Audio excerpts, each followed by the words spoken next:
नमस्कार, स्वागत है आपका। आप देख रहे हैं सी न्यूज़ भारत। मैं हूं आपके साथ इशिता। वक्त हो गया एमपी बुलेटिन का। इस बुलेटिन में बात करेंगे छतरपुर की, जहां आत्महत्या मामले में आरोपी आशी राजा और सोनू परमार एक दिन की पुलिस रिमांड पर। आगे बात करेंगे नागदा की, जहां पत्नी पर बुरी नजर रखता था वार्ड बॉय, गुस्साए पति ने फर्शी से हमला कर की हत्या। ऐसी तमाम खबरों पर विस्तार से बात करेंगे। दिवंगत टीआई अरविंद कुजूर आत्महत्या मामले में आज ओरछा रोड थाना पुलिस ने 2 आरोपियों पर मामला दर्ज कर भारी सुरक्षा के बीच न्यायालय में पेश किया, जहां से उन्हें एक दिन की पुलिस रिमांड पर भेज दिया गया।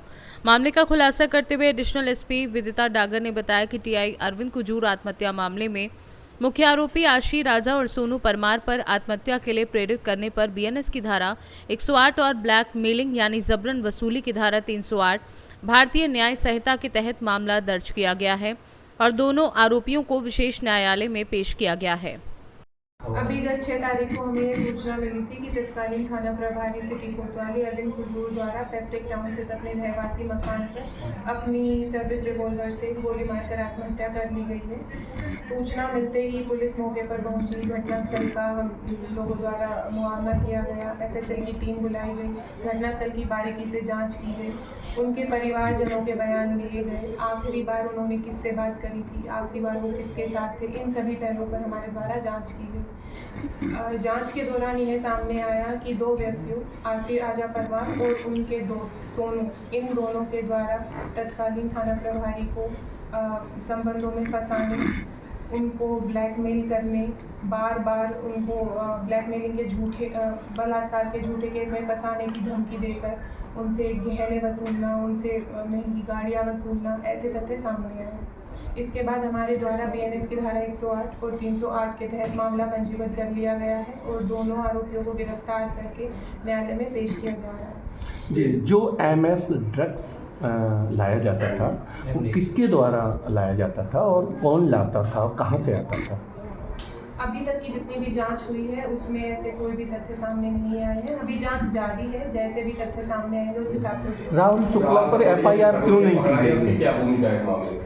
राहुल शुक्ला उस मामले में अभी पुलिस द्वारा 2 आरोपी बनाए गए हैं, आशी और सोनू, और इन्हीं दोनों के विरुद्ध अभी हमें सबूत मिले हैं। आगे की जांच में जैसे भी सबूत आएंगे उसके हिसाब से कार्रवाई की जाएगी। इस मामले में अभी तक और कोई गिरफ्तारी नहीं हुई। सूत्रों से मिली जानकारी के अनुसार दोनों एक ही जगह रूम पे रहे हैं और आखिरी 8 घंटे के अंदर ऐसा क्या हो गया कि यही आपको गोली मारना पड़ा? ऐसा क्या 30 घंटे तो साथ में रहते हुए? अभी इन दोनों को गिरफ्तार किया गया है। आज हम इन्हें न्यायालय में पेश कर रहे हैं और इन्हें पुलिस रिमांड पर लिया जाएगा। पुलिस रिमांड पर लेने के बाद इनसे दोबारा से पूछताछ की जाएगी। उसके बाद पूरी जो सच्चाई है वो सामने आएगी। सूत्रों की मिली जानकारी के पता चला कि यही साहब कई काम वाहन उपलब्ध कराते थे। करोड़ों रुपए का लेन देन भी पता चला है। क्या इसकी भी जाँच की जाएगी? टीआई साहब ने कितना कमाया वर्दी के आड़ में? देखिए, अभी जो जांच है वो उनके आत्महत्या करने के विषय पर है कि उनको किन कारणों से, किन व्यक्तियों द्वारा, किन विषयों से उनको प्रताड़ित किया जा रहा था, जिसके कारण उन्हें यह कदम उठाना पड़ा। तो अभी हमारी जांच का विषय केवल ये है। जी, सूत्रों से मिली जानकारी के अनुसार जो लड़कियां सप्लाई की जाती थी अधिकारियों को, वो कहाँ तक सच है? अभी तक ऐसी कोई भी जानकारी हमारी जांच में नहीं आई है। जांच जारी है। जैसी भी जानकारी आएगी आप लोगों के साथ समय से साझा की जाएगी। क्या राहुल शुक्ला को बचाने का प्रयास किया जा रहा है? जैसा कि सभी लोग बता रहे हैं कि उसका बाहर से टीआई की बहुत संपत्ति थी और यहाँ वहाँ संपत्ति में जमीनें खरीदी गई हैं। अरबों की संपत्ति का मामला सामने आ रहा है। देखिए, जांच अभी जारी है जी। अभी हमें केवल 2 लोगों के विरुद्ध ही सबूत मिले हैं। जांच जारी है। जैसे भी और लोगों से पूछताछ की जाएगी, अगर कोई भी हमें पुख्ता सबूत मिलेंगे तो उस हिसाब से आरोपी भी बढ़ाए जाएंगे, उनकी गिरफ्तारी भी की जाएगी। लेकिन अभी केवल 2 ही आरोपी। कल राहुल को भी अरेस्ट किया गया था, पुलिस उसके घर पे भी देखी गई थी, फिर उसे हिरासत में लिया गया। अभी जैसा मैं बता चुकी हूँ, इस मामले में अभी केवल 2 ही व्यक्तियों की गिरफ्तारी हुई है और कोई भी गिरफ्तारी अभी नहीं की गई है। बहुत सारे व्यक्तियों से हम लोग पूछताछ कर रहे हैं ताकि सिचुएशन, जो परिस्थिति है वो साफ हो सके कि क्या मामला है। आपने बताया कि 108, 308 बीएनएस और मामला दर्ज हुआ, अन्य धाराओं पर भी मामला दर्ज हुआ क्या SC ST के तहत? हाँ जी, इसमें SC ST एट्रोसिटीज एक्ट भी लगी। छतरपुर से सी न्यूज़ संवाददाता कुलदीप सक्सेना की रिपोर्ट। बेरछा रोड स्थित न्यू राजीव कॉलोनी में निर्माणाधीन मकान में ई ब्लॉक निवासी 55 वर्षीय जनसेवा के वार्ड बॉय रामचंद्र हंस की हत्या की अनसुलझी पहेली को मंडी पुलिस ने 36 घंटे में ही सुलझा दिया। मृतक रामचंद्र की दिहाड़ी मजदूर की पत्नी पर बुरी नजर थी। शराब पीने के दौरान मृतक ने दिहाड़ी मजदूर को प्रस्ताव दिया था कि वह उसकी पत्नी को उसके पास भेज दे ताकि वह उसे अपनी पत्नी बनाकर रख सके। इस बात से गुस्से में दिहाड़ी मजदूर और साथी ने मिलकर वार्ड बॉय रामचंद्र की हत्या कर दी। हत्या के बाद आरोपी पुलिस को गुमराह करने के लिए उसकी पेंट मोबाइल अपने साथ ले गए। पुलिस ने दोनों आरोपी को गिरफ्तार कर लिया है, जिन्हें गुरुवार को न्यायालय में पेश किया जाएगा। कॉन्फ्रेंस रखी गई है कि पुलिस द्वारा 36 घंटे के अंदर अज्ञात जो मर्डर का जो अज्ञात केस है उसको तुरंत ही डिस्क्लोज करके और आरोपियों को गिरफ्त में भी ले लिया गया है। घटना का इस प्रकार है घटना कि 10 मार्च को पुलिस को सुबह सूचना प्राप्त हुई थी कि एक अज्ञात शव न्यू राजीव कॉलोनी नागदा में मिला है, जहां पर पुलिस मौके पर तुरंत पहुंची और पुलिस ने उस शव को रामचंद्र हंस नाम के व्यक्ति के रूप में आइडेंटिफाई किया है। उसके बाद तत्कालीन रूप से माननीय एसपी साहब प्रदीप शर्मा सर के निर्देशन में एक टीम को गठित किया गया। उस विशेष टीम ने 36 घंटे के अंदर दोनों आरोपियों को गिरफ्तार कर लिया गया है। आरोपियों के नाम है गोविंद राम और पवन। इन दोनों आरोपियों को गिरफ्तार कर लिया गया है। सर मुख्य वजह क्या बताई जा रही है? इसकी वजह मुख्यतः यह है कि जो मृतक ने आरोपी की पत्नी के साथ लगभग 2 महीने पहले छेड़छाड़ की थी, तो उस अभद्र व्यवहार के चलते उसने एक योजना बनाई और उस योजना में जो मृतक को शराब पहले पिलाई और फिर पूरी योजना के तहत उसकी हत्या की। किस चीज़ से इनको गिरफ्तार किया गया bypass road golden chemical factory के पास से दोनों के। ये दोनों ही दिहाड़ी का काम करते हैं और उसके साथ उससे मृतक से जान पहचान भी इसी संबंध। कहाँ के रहने वाले सर? दोनों ही नागदा के रहने वासी। तो दोनों को आपराधिक रिकॉर्ड है क्या दोनों का? नहीं, अभी तक कोई आपराधिक रिकॉर्ड उनके। तो इन्होंने वारदात कैसे अंजाम दिया, मतलब किस हथियार का उपयोग करा, उन्होंने कैसे इन्होंने मारा, मतलब कितनी बजे मारा इन्होंने?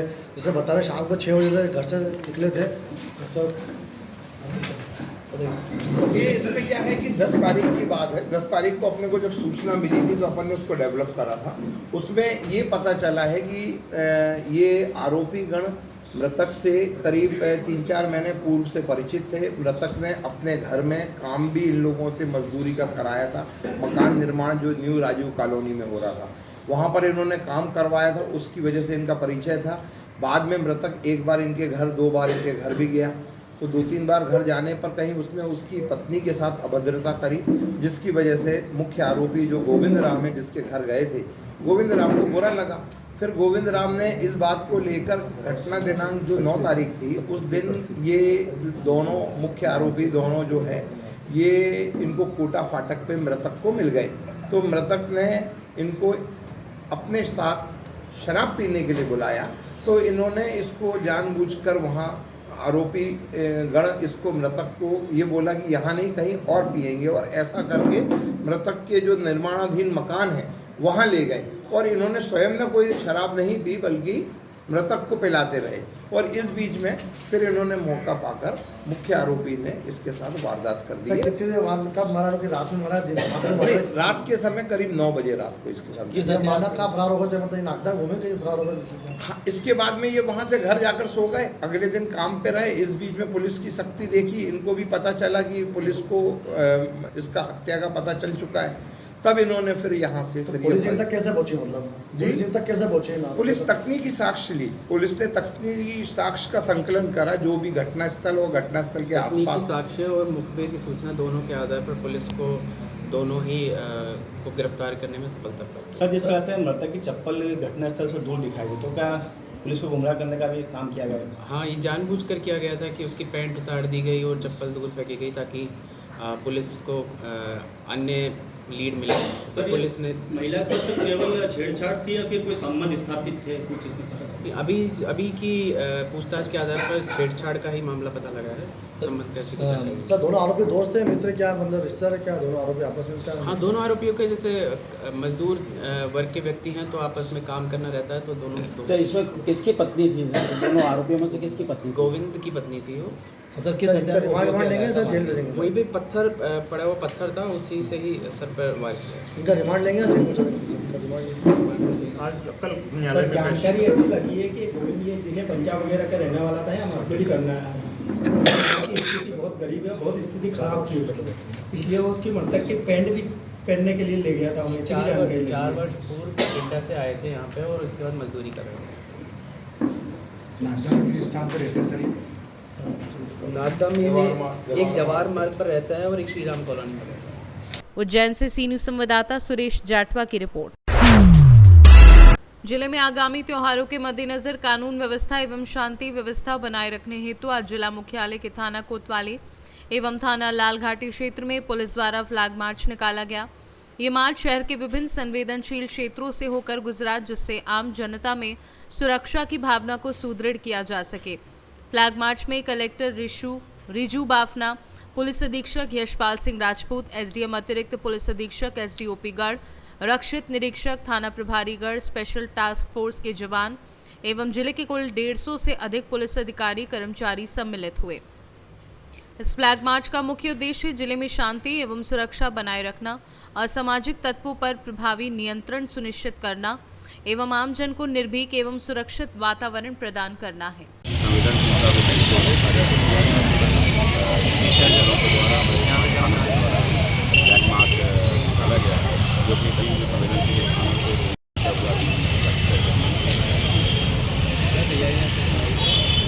हमारी हर प्रकार की तैयारियाँ हैं। हमारी सामग्री के साथ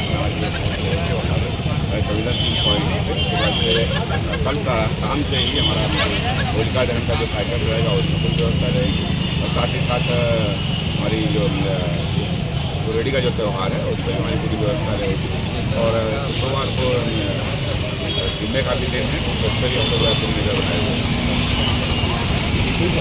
शाजापुर से सी न्यूज संवाददाता रमेश राजपूत की रिपोर्ट। सागर जिले के पत्रकार मुकुल शुक्ला के साथ हुई घटना के विरोध में बलदेवगढ़ तहसील के सभी पत्रकारों ने एसडीएम कार्यालय पहुंचकर मुख्यमंत्री के नाम एसडीएम भारती मिश्रा को ज्ञापन दिया। उल्लेखनीय है कि पत्रकार मुकुल शुक्ला विगत दिनों पहले खनिज अधिकारी सागर अनिल पांड्या से अवैध उत्खनन खबर के संबंध में खनिज कार्यालय में बाइट लेने गए थे। बाइट के दौरान खनिज अधिकारी अनिल पांड्या द्वारा उनका मोबाइल छुड़ाकर उनके साथ मारपीट व अभद्रता एवं गाली गलौज की गई। साथ ही पत्रकार आदर्श दुबे के साथ भी खनिज अधिकारी द्वारा मारपीट की गई थी, जिसका वीडियो भी सोशल मीडिया पर जमकर वायरल हो रहा है। टीकमगढ़ से सी न्यूज संवाददाता ऋषि राज चौधरी की रिपोर्ट। फिलहाल इस बुलेटिन में बस इतना ही। देश और दुनिया की तमाम बड़ी खबरों के लिए देखते रहिए सी न्यूज भारत।